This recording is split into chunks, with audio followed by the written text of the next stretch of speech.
को करके बनू गया गोटा आसाम रे गोटा इंडिया रे के जो अब एसटी रे के मेना तो एसटी प्लेन्स और एसटी हिल्स दा कुपी रखा हुआ नोदा आसाम रे के मेना जुदी है आसाम दिसम रे नीट और एसटी वैली को एसटी वैली को ऐड खोजो कान बा ना को जोड़ो खोजो कान तबे खान आराम रे स्पेशल अमेंडमेंट आसाम बाबत होयु लगिबो और नोआ एसटी वैली उन्हें इंक्लूजन लगिबो इंडियन कॉन्स्टिट्यूशन दा आसाम ना दा प्रोविजन मेना आसाम ना स्पेशल अमेंडमेंट दा बन बाबन ऐड लगिबो बांखा नोदो कोनो प्रैक्टिकली इम्पॉसिबल कना और नोआ कथा नंगा गे जे जहां नवाते एसटी वैली ना नीति डिमांड ग्रुप ऑफ मिनिस्टर्स दा रिकमेंडेशन को एम का नोआ रे दो कोनो पॉलिटिकल बेनिफिट बनुआ पॉलिटिकल बेनिफिट बाको एम का हासा बड़गिरिया से हासा ने जहां राइट्स बाको एम का और सेंट्रल गवर्नमेंट जहां रिक्रूटमेंट बा चाकरी बाकरी ओना दो कोनो प्रोविजन के बनुआ कोनो बेनिफिट बनुआ और नोआ एसटी ओना दो मेंदा नोआ दो कोनो प्रैक्टिकली इम्पॉसिबल कना नोआ इम्प्रैक्टिकल कना और नोआ एसटी ना जहां ओरिजिनली जहां संविधान आपके बेनिफिट मा बन कना नोआ दो बाबन लाबाला दो ठीक बांग येलो कान नोआ और जहां सांताल में बखत से जो का क्वेश्चन 2019 रे जहां अब बिल्स जहां पेंडिंग रे मेना तो जहां आसाम ना 36 6 जनों से टोटल बनेल खाए आसाम ना टोटल 41 जहां ट्राइब्स को मेना को उनको शेड्यूलिंग बखराते जहां बिल मेना नो बिल 2019 ना तीनों राज्यसभा रे पेंडिंग के मेना आरो इंगिटिंग मेना खाए आला सनम तो बचो गावता आले मी बादिन लहारे दिल्ली ले मुवले दोले ओला दिल्ली रे बोल है एनसी स्टूडेंट चेयर का नाम के लिए ताते आरजी ऑफिस के नोआ से पूछो ना जे 2019 रे जहां रिकमेंडेशन एसटी को सांताल बाबत को पास ले नोर सांताल बखत को पास किदा और उनको कोनो एसटी एनसी कोनो ऑब्जेक्शन मांग थाइले तो नाते उनको लोकसभा रे बोल किदा को लोकसभा रे परिवहन को के ओना लोकसभा पास करते और राज्यसभा के पेंडिंग है जदी है ओना वो जहां पेंडिंग की जदी 3 पास होता बना तबे खान अब एसटी जन बोलो कना और जहां नीट आसाम गवर्नमेंट जहां से प्रोटिक्यूशन बनाव करे नो दो अब बांखा अब लगती है जदी है नीट दोर को जो के जे अब आसाम सरकार नीट अब के एसटी जहां अब गोटा भारत देश रे मेना बना अब के एमाबोन लेगो तबे खान ओना एसटी बेले तो अब लगी बांग लगना तो अब कोनो बेनिफिट के बनवा अब लगी बांग येलो कना ओनाते सनाम दत पजो का वाले स्पष्ट दिमाले दोफेदा जे आसाम सरकार जहां ग्रुप ऑफ मिनिस्टर दा चेयरमैन तले डॉक्टर रमेश बेगो उनके नापाम को जो कना नापाम लगी होते एपोइंटमेंट बजट को कांदले आले उनके सुस्त कथा ले कना रोडे कना ले जे आसाम दिसम दे संताड़ हड़पन दो नो भारत दिसम रे मूल बासिंदा कना को और नुको गोटा भारत दिसम रे के एसटी बना एसटी नाम हड़ कना को और एसटी रे शेड्यूलिंग हड़ कना को जहां भारत जहां आसाम बखरते जहां स्टेट बैरियर में ना नो स्टेट बैरियर बाबू थे आसाम जो इनको बात पड़ाओ कना जुदी है आपे आसाम सरकार आपे में होय तो जहां रिपोर्ट पे बनाओ कदा नोआ रिपोर्ट आपे होय अमेंडमेंट लगी बा संताल बकाते आपे संताल लगे प्रोटिक्यूशन बनाओ लगी वो और होय माके आसाम लगे जहां एसटी जहां स्टेट बैरियर में ना नो स्टेट बैरियर उठाओ करे जमन आसाम रे संताल को आपे शेड्यूलिंग लिस्ट रे इंस्टीट्यूशन को बांखाय अब अद संताल जतो बंचा लगी तो कोनो ऑप्शन के बनतो ना ठीक है गंके एमा सराव थाय ना ओना कारण ओना पॉइंट जहां खत्म रोड सदर के ओना कारण एमा सराव थाय ना मेनका मीटी कथा गना नोडे ओना मुद्दा तो ठीक गया मेनखा नितो आरहो मिटेन जहां दो मूल एजेंडा एनान माडी गंके जहां लय ले तबन ओना एजेंडा रेबन चला लेन खान दो जहां दो अब आसाम दिसम रेमा जहां नितो ओकटा कम्युनिटी रे चलो गते नितो आसाम दिसम रे जहां दो नुको प्री प्राइमरी जहां दो टीचर्स एमा को रे सरकार जहां मेनका मेनखा नोआ को मा बेस कथा करा मेनखा ओकटा दो नेल के ना जहां कथम रोड के जे नितो भारत देश में जहां दो ऑल चिकी लिपिते अब संताल ऑल चिकी लिपिते जहां संविधान बनाव कते नितो ओना द्रौपदी मुर्मू जहां दो इंडियन प्रेसिडेंट नुई होते तो जहां दो उठाव सगुन है नोआ को फेमस के नोआ इदि कते आसाम दिसम साउते भारत दिसम से गोटा धरती रन संताल को चेलका गौरव को अटकार दा नोआ इदि कते चे मेन के हटो नितो होय नोआ तो अब गौरव विषय के नोआ के जेमन संताड़ा जतो जहां वो स्क्रिप्ट ऑल चिकी नोआ ऑल चिकी जेमन अब गौरव ना कते नोआ के जदी है अब दिन जर्मन रेबन सनो यूएस रेबन सनो से नोआ धरती ना जहां रे केमन सनो ओने से वो जीवन खो जाबन जे ऑल चिकी तो गोया कना तबे ओने को स्पष्ट कथा उडुकी जुआ जे ऑल चिकी तो संताड़ हड़पन को कना नोआ में अकुआ जो को लतु में रूम का तबना आइडेंटिटी का तबना जदी है नोआ वो तीन जरा भारत देश में जहाँ संविधान जना और संविधान दो जो सुप्रीम गया और संविधान जहाँ कथा बता को ऑल चिकित्से जखन ट्रांसलेशन पुषा साथे सांतार हर हपन को भारत देश में आराम से उपरुम बन जाम है कथा तीन और जहाँ को बाको बड़ा के ना जब सांतार हर हपन मेना बना तीन असम रे मेना बना से ओना कथा को दिन फिगर हिजु कोना प्रश्न हिजु कोना से सांतार हर हपन मेना को भारत पूरे मूल बसी केना को और तीन जदि बन जाला जे 8 शेड्यूल रे 22 जहाँ लैंग्वेज को तीन लिस्टेड लैंग्वेज में 22 22 जहाँ लैंग्वेज लिस्टेड मेना ओना 22 लैंग्वेज तीन जतो के संविधान से राष्ट्र मेना साथे जहाँ नॉन लिस्टेड 14 लैंग्वेज से भारत संविधान तीन ट्रांसलेट करना और बारिया लैंग्वेज ओरिजिनल इंग्लिश और हिंदी जो टोटल बन जाला तीन भी भारत देश में 38 लैंग्वेज से तीन भारत संविधान ट्रांसलेशन करना ना फिर तो गौरव ना कथा बोले तो बांग अभी गौरव ना कथा नुआगे अब गौरव लगी दिन खोल में तब अब गौरव लगी बाबा है गोंके सरी कथा कान गया मेनका नुआ इदी कते के जहां दो माडी गोंके जेतो आमा कथा बांग आंजम कथा नितो पसे क्लियर आंजम कना थोड़ाम लई क्या आम चे मेन क्या हमारे कथा नुका था हमने गोंके थे बिते जेहेतु kita आमा काटिंग kan तुम मोते क्लियर बांग बांग आंजम कना गोंके काटिंग तेहेñ माने स्कूल बांग आंजम कना समय रे आंजम समय रे बा ऑल चिकी आमठे डबल मोबाइल बारिया है ना आसारन अडी संगे आसाम रे अडी संगे हर गी ऑल चिकी ऑल बडा नवा न्यू पुलिस का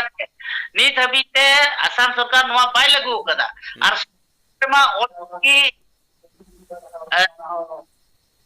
ऑल तोल के इसकी नाम ऑल सतना अडी संगे हर के पढ़ा बको चलू कना तबे ओना दो ओकोय लगी को नवा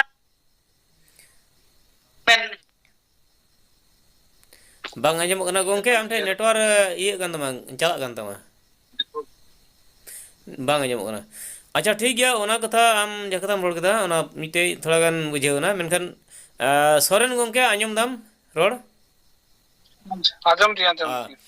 तबे जहां गोंके दीपांकर गोंके कथा रोड के ओना हो आइमा कथा सराव थायन अडी मोय कथा पॉइंट रोड केदा मेनखान मिटी कथा जहां तो सान्ताली साहित्य परिषद मा पूरा लगातार कमी कनाय और जहां तो ऑल संताल स्टूडेंट यूनियन नुको हो मिट ग्रुप दो अडी मोज को कमी कना को मेनखान मिट को दो नहा ओकल का चंग मेनखान मिट को दो अडी मोज को कमी दा मेनखान सान्ताली साहित्य सभा मेन लेखान नवा दो जत्तो खन आरो नुको दायित्व ताहे कान तको जे आसाम दिसम रेन जहां तो संताल को रायरीत और नुको को जहां जोगाव जतन ऑल पढ़ाव के एतोहब कते जहां गिद्रे जन्म खन और उनी भांडान हबी नुको मिटे कोला कोरस्टी जहां कोला के बांचा दोहे रे लगते तो उनको कान तको मेनखान उनको नो एजुकेशन डिपार्टमेंट बाबत रे से एजुकेशन चितान रे उनको अडी मरंग दायित्व जहां का नितो आसु अबिना आशा अबिना से साहित्य परिषद अबिना नो नोंका जुदी आरो साहित्य सभा द आरो बढ़ती के बढ़ती दायित्व कान तको मेनका उनका लेकान होड़ उनको होड़ के किंतु नितो आदम को जे नेल न्यामो कना प्रेस मीट आधार ते उनको नो को विरोध दा से हाई कोर्ट उतर धरी का को मेनका तीन भारत देशम रे अबो जहां तो ऑल चिकी लिपि ते जुदी संविधान बिना ते इंतो डिक्लेयर किदाय से ओनारे बिट सरहाव को एम किदा को उद्गवना को एम किदा और नितो एंडखान उनको मा नोड को हाई कोर्ट का एंडखान नुकु साहित्य सभा आसाम रे नुकु अबो लातार से को इदी बुना से असम रे को इदी को से उनको चितान से को हुतिस दा नोआ दिगते चेयरमैन क्या गुंके तबे दोआरे कथा तो नोंका के हुई केना और माने नोआ मते जछो छास ताहेना ना ओना तो बइंग मेना मेनखान मेटे कथा हुई केना नेल बन जखन आपनार दायित्व ते आपनार कामी काचने जदि बाबो चलाव दाड़े आसे उन रगे हर दो नोंका ना ठके रको ठेके दवा और उन रगे नोआरा विकल्प हदिस कते उनको को कामी रे को कुरुमुट को छुटाव कना जाते उनको आलो को लहा दाड़े मा आलेले लहा मा ओना कथा हदिस कते के नोआ कामी तो को कमी कदा जे को कोर्ट हाई कोर्ट को चलावना मेन कथा खायदो अक्वा जेटा लागती ताहेलेना जिना गान दिन रे उनको तो 1964 को एहो लेना साहित्य सभा तो साहित्य संताली साहित्य सभा एहो ताइनो मुंकु जेटा कामी काचनी रे छुटाव कते नोंडे आपतलार जेटा प्रश्न जरूर ताइना ना को बको प्रश्न बड़ा लेदा एनते हो जखन साहित्य परिषद नोआ कमी कचनी रे ती हताव केदाय उन रे उनका माने आत्मचेतना को मेना ओना जागवारन तकवा आर उन को हुदिस नाम दा जे बांग नोआ कमी आले हो कमी जारू ताहे लेना तिहिन नोआ पुन मोड़े शर्मा भितरी ते सावताली साहित्य परिषद 20टा डिस्ट्रिक्ट रे 21टा डिस्ट्रिक्ट रे साहित्य परिषद कमिटी गठन हुईना गठन हुई तानम नोआ देता गवर्नमेंट साथे दुरु कते नोआ रे तोल बोल गोटा रे कमी लहा इदी हुईना इना वक्त रे उनको तलार चलाव कते आर को सरकार साथे अब विरोध को गपल मराल दा जे आले सान्ताल साहित्य सभा हे नोआ कमी तो जरूर ताहेलेना साहित्य परिषद तो चेदा को लहायना तो उन वक्त रे नोआ कथा रोड रपोर कते चलाव चो हुईना जे ऑल इंडिया विशिष्ट जखन ऑल चिकी चला कान तबना तो नोआ आसाम रे आसाम साहित्य सान्ताली सभा पुनिया डिस्ट्रिक्ट ले कते और गोटा आसाम रे कथा तो बाको चलाव दारे कना से बाको चलाव इदी रे गोटा कथा से और बाको बड़ा चो का कोआ पुनिया डिस्ट्रिक्ट होगे ऑल आसाम रे बटे रिप्रेजेंटेटिव लका सरकार को अपील केदा जखन अब प्रतिवेदन चलावना उन को दारियाब केदा उनको हो जे ऑल आसाम रे संताली मेना कोआ आबरे आसु को हो नो चेतार थोड़ा को एप्लीकेशन को एम बड़ा केदा उनरे सरकार बुझा नाम केदा बांग ऑल आसाम विषय रे संताली मेना कोआ मेजॉरिटी बेसिस ते जुते हुई दारे खाय तो नो संताली ऑल चिकी तेहे नोंदे तो सिखना रे व्यवस्था हता हुई दारे और ओनारे गुरुमुटु के तो आसाम चिरा मंत्री मेन केदाय जे नोआ तो ना आपे ऑल चिकी तेगे ऑल पढ़ा रे व्यवस्था एमा पे और ओना वक्त रे ओना जेबा 2003 सन रे ओनाय उखना केदा उखना तायनम तो उनको आरो माने मन रे आदि दुख ना को ओना 2003 सन रे नुकु नोआ आसाम सरकार चितार रे जे सान्ताली साहित्य सभाय कामकिनी करिबो लागिसिल आमाक दायित्व अर्पण नकरा के क्यों ऑल चिकी लिपि दिबो आमार मान चिकिते माने शिक्षा ग्रहण व्यवस्था ग्रहण करिबो लागिसिल तो अनका कथाते एगे माने या होइना तार अब सावते दुरु रे कथा मिदम हुदिस होइलेना मेनखान आको को हेलेना नेक्स्ट टाइम आरो दुरु को होकदा कुकराझार रे ताले ओना कते रे हुदिस केदा आले कता जखन केस को एम केदा खाय दो अब तो चेदा बचला ओना कते रे ओना को कथा हुदिस कते उनको सावते नोआ रे गपल मरा तो बाबो गल मराव ले दारो बांबो या अच्छा ठीक है उन खोय के अब तला रे उनको थोड़ा बाहरी मनोभाव तो दोहो कते उनको को माने नोआ कामे कतनी रे को एंगार कना रो ओना लकते के नोआ नितो जेहेतु नितो ओंडे बिटिया रे नितो सरकार बदलीना आर लहाते नय हाग्रामा सरकार के उनको के बिटिया रे टीचर रे बहाल ले को ताहे नाय तो नितो उनको को हुती दा जेहेतु उनको हे नाय जखन हाग्रामा सरकार तो होयतो नोआ रे उनी थोड़ा गड़वा को मेनते नितो ओना चितारे नो ओना बाइट दको एम कदा जे आले सावताल साहित्य परिषद विरुद्ध से नोआ चिकी विरुद्ध रे आलेले पाले पड़ा ठीक है ओना दो उनको ये कान तकवा मुद्दा कान तकवा जेहेतु उनको दो रोमान लिपि ते उनको दो नोआ टीचर को अपॉइंट लेन को रोमान स्क्रिप्ट लिखाते उनको दो सान्ताली इलेक्टिव सब्जेक्ट रे उनको दो टीचर को अपॉइंट लेन को ओना मीटर उनको ताहे कना कॉन्टेक्चुअल ओना ताहे कान तकवा मेनखान कॉन्टेक्चुअल ताहे कान तकवा ओना दो रोमान लिपि लिखाते तो ओना दो उनको मिटे सब्जेक्ट चला मेनखान नितो जहां तो भारत सरकार अब मान्यता एमा बुन खाय तो एंडे खान अब आसाम दिसम रे जहां कैबिनेट रे पास तायम अब दो गौरव रे कथा कना मेनखान नितो दो नोना गी तिहिन उना कजाक विरोध तायम मेनखान तिहिन बो नेल कदा जे भारत दिसम रे जहां तो ऑल चिकी लिपि ते ओना दो भारतीय संविधान बनाव कते ओना को ओढो सगुन केदा तो ओना कारण ते अडी मारंग गौरव रे कथा इदि कते तिहिन बोन गपाल मरा कना बोन मेनखान नोआ इदि कते जेहेतु आमो सान्ताली साहित्य परिषद आर नय दीपांकर गोंके हो जहां दो ऑल सान्ताल स्टूडेंट यूनियन खन जहां दो अगुवन कनाय से मिटे एडवोकेट मिटन कनाय से अबरन मौज मिटन गखुड़िया कनाय तो नोआ इदि कते अडी मौज अबेना सरहाव ताहेना मेनखान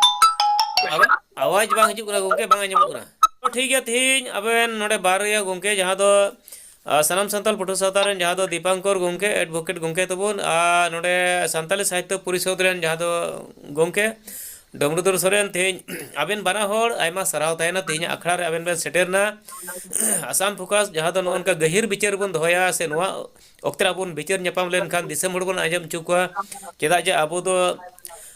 समाज बचाव जात बचाव से आबो भविष्य बचाव रिया आबो मिटेन बानी बन बनावदा अदो ओना